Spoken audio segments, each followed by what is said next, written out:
Si vous circulez sur la M6 ou la M7 entre Dardilly et Pierre-Bénite, vous avez forcément déjà aperçu ce panneau, ce losange installé au-dessus de la voie de gauche.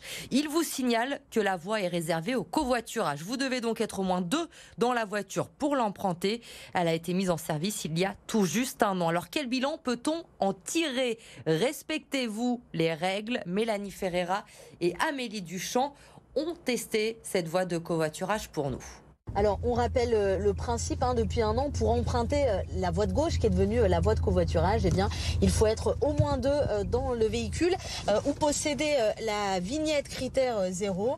Bon, nous, on est 2 dans le véhicule, donc on pourra l'emprunter. On va aller voir du coup comment ça fonctionne et surtout si ça fonctionne bien.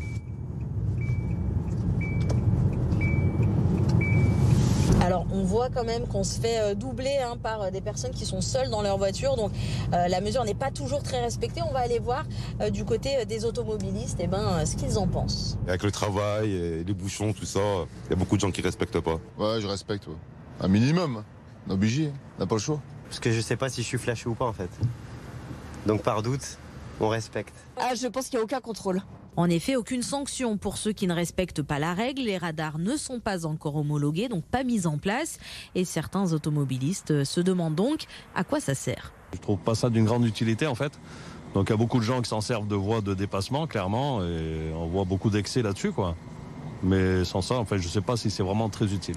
Alors l'objectif affiché par la métropole, c'est avant tout de réduire le nombre de voitures en incitant au covoiturage, d'abaisser la pollution et de réduire le bruit autour de ces voies.